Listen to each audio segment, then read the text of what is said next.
সবার লাইফে বার্থডের দিনটা একটা স্পেশাল দিন, আর দিনটাকে আরো স্পেশাল করার জন্যই আমরা সেদিন গিয়েছিলাম ইসকনে কথা বলার জন্য। না না, বার্থডেটা আমার নয়, আমার বার্থডে 18ই ডিসেম্বর। তো এখন যার কথা বলা হচ্ছে সে আমার দিদির মেয়ের। তো প্রত্যেক বছরই কিছু না কিছু ভাবে ওকে স্পেশাল ফিল করানো হয়, আর এইবার আমরা একটু আলাদা রকম ভেবেছি। আর এই ইসকনটা নিউ টাউনে নিউলি ওপেন হয়েছে যতদূর শুনলাম। কলকাতায় আরো একটি ইসকন টেম্পল রয়েছে, সেটা ভবানীপুরে কালীঘাটের কাছেই। আর এটা হচ্ছে গোশালা। খুব একটা নিউ সেটাও কিন্তু না। এখানে যে কোনো অনুষ্ঠান সেলিব্রেশন করার জন্য প্যাকেজও থাকে, প্যাকেজ অনুযায়ী সবকিছু হয়। আর ওই প্যাকেজেই রয়েছে যাদের অনুষ্ঠান, যার নিয়ে অনুষ্ঠান তার নামে কিন্তু সেদিন পুজো হবে, আরতি হবে, পুষ্পাঞ্জলি দেবে, মহাপ্রসাদ চড়বে, তার সাথে আবার রইবে কেক কাটিং। তারপর ফ্যামিলি মেম্বারদের জন্য আবার আলাদা কিছু আছে, খাওয়া দাওয়ার জন্য তাদের ভোগের ব্যবস্থা আছে। আর এখানে প্রবেশ করতে বারদিকে হোর্ডিং এ কিন্তু লিস্ট আছে, আপনারা যদি আরতি বা ভোগ চড়াতে চান সেই সব কিছুরই লিস্ট আছে। আর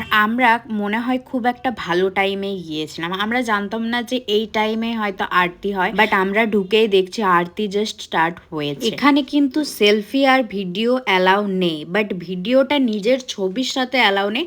আপনি এইরকম মন্দিরের ভিডিও নিতে পারেন, আরতির ভিডিও নিতে পারেন। আমি তো ফার্স্টে ভয়ে ভয়ে ভিডিও নিচ্ছিলাম, তারপর একজনের সাথে কথা বলে জানতে পারলাম যে সেলফি নিতে পারবে না অ্যান্ড নিজের সাথে ঠাকুরের ভিডিও নিতে পারবে। তারপর ওই দিনের জন্য আমাদেরকে রুমও দেওয়া হবে, আবার আমাদের এখানে একটু অতিথি আপ্যায়নও হলো, মহাপ্রসাদ দেওয়া হলো। আর এই যে লাড্ডুটা, ও মাই গড, এত সুন্দর খেতে, ও মাই গড, সত্যি লাড্ডুটা খেয়ে মনে হচ্ছে আমি ফার্স্ট বা লাইফে ফার্স্ট এইরকম কিছু একটা খেলাম, যেটার স্বাদ কখনো ভোলা যাবে না। আর এখানে মনে হয় আরো অন্যান্য কিছু হচ্ছে, কাজ চলছে। বাকি তথ্য বা ভিডিও এবার বার্থডের পরের দিন শেয়ার করবো। আজ এই পর্যন্তই, টাটা।